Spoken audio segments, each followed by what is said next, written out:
Hey everyone, it's Ben Hardy here, and in today's we'll be reviewing the Cadillac CT4-V. Before we get in this video, I want to give a huge shout out and thank you to the Jerry Signer Cadillac here in Salt Lake for giving me some time with this CT4-V. I'll include a link to their website in the description down below. If you have any questions or need any help, just ask for Zaid. I'll also include a link to my car buying guide. Let's get into it.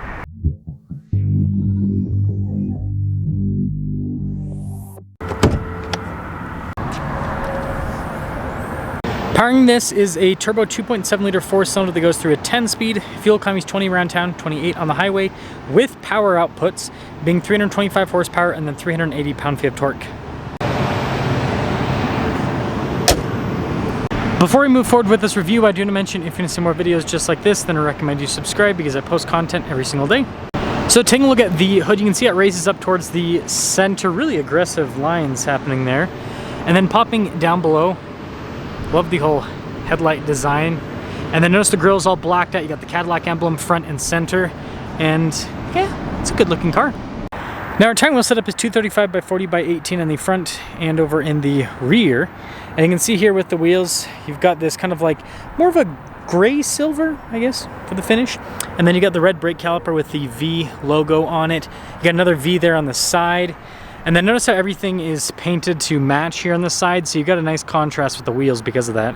This leads us to the key fob. We have our lock and unlock function, remote start. We got the opening for the trunk, the V logo there on the back. Press that a couple times and then it'll pop her right open. And you'll see here, we've got a decent amount of space. Again, the CT4 is the smaller one. If you want more space, sorry about that, focus. If you want more space, you go for the 5. Anyways, we'll plop that down. Got the nice spoiler there, the V logo, and then I like how the taillights pop down. I think that's cool looking as well. And this is all-wheel drive, by the way, but there's the rear. Notice we got keyless entry, but popping inside, you got soft touch up top, down below. You can see the stitching that goes across, very nice look. And then here are the seats themselves. Nice trim, nice stitching on the sides. Quickly pop in. There's not gonna be as much room back here again. If you want more, get the CT5. Got a little storage pocket though. See the vents here in the back, and this is sloped down a bit, but overall headroom's pretty good for the style of car. This leads us up front where, again, you've got all the nice stitching throughout, memory seat functionality, blind spot monitoring with the mirrors. All of our window controls front two are automatic. You got your mirror adjustments, and then here's the front seat. Nice trim. Power adjustments there on the side. You can see here with the parking brake control, soft touch on the dash, and then also a V logo there on the carpeting.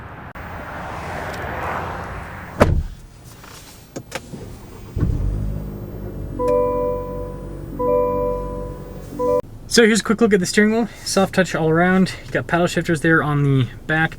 Practical controls here on the front, including your cruise control, voice command controls. You get your V mode there as well.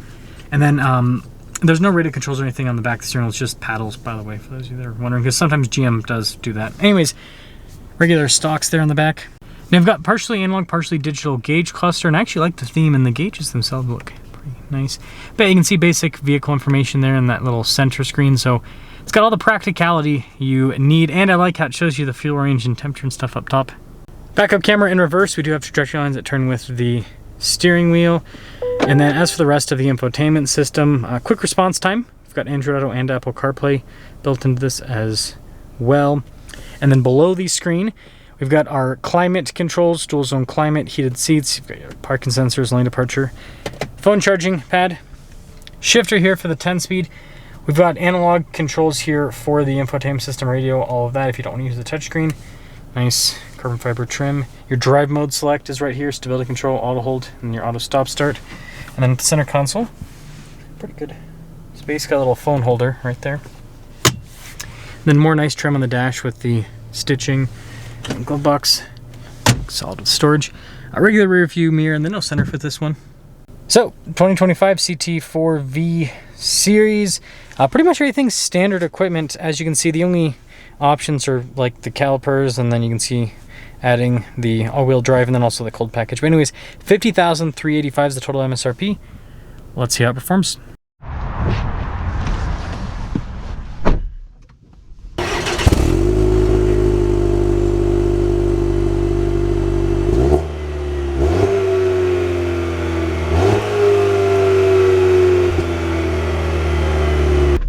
Well, let let us set off on the CT4-V.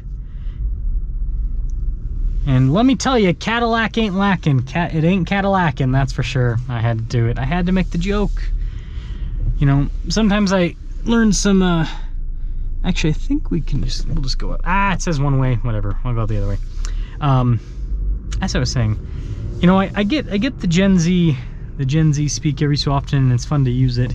And I feel like a boomer when I use Gen Z words, even though I am in that generation.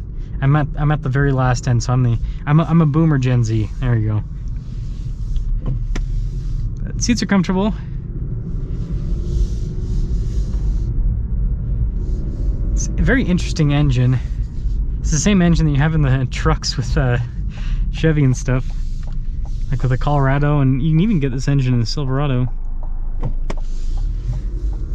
Tuned it differently for this, obviously. The 10-speed's wonderful. Makes me wonder why they don't use the 10-speed in the trucks. It's a pretty quick transmission, and it's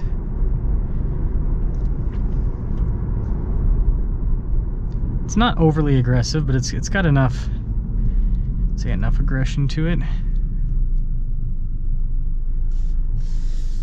I don't think there's a train over there, so we'll go this way. But the thing I like about Cadillac's interiors is they use materials that, like, the fit and finish is really tight, but they use materials that aren't going to wear out super quick like some of the other manufacturers are using in their cars, which I appreciate. Wow, this thing's quick. This thing's pretty darn quick. And you gotta remember, this is just a 4-cylinder. Definitely a sportier car. You can tell the suspension's firmer.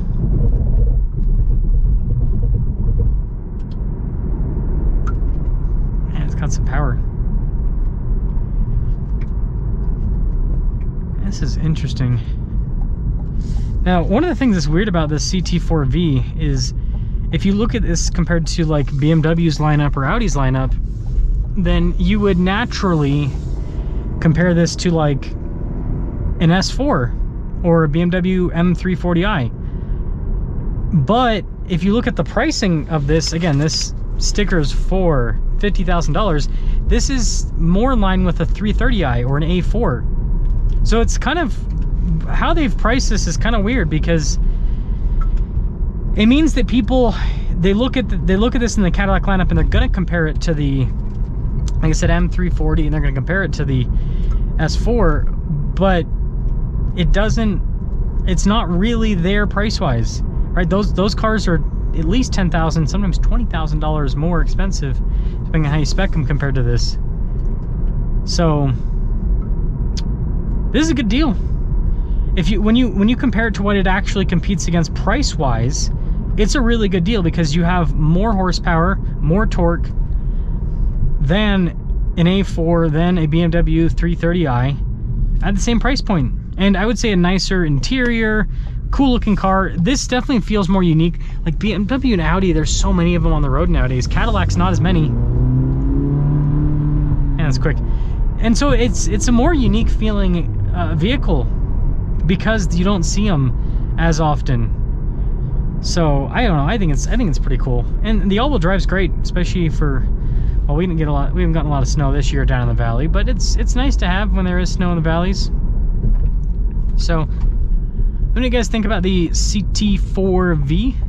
But I think this is a really solid, make sure no one's coming through. I think this is a really solid performance sedan, and when you compare it to the German cars, price point for price point, this is such a good, and I mean, Mercedes, that's another good example.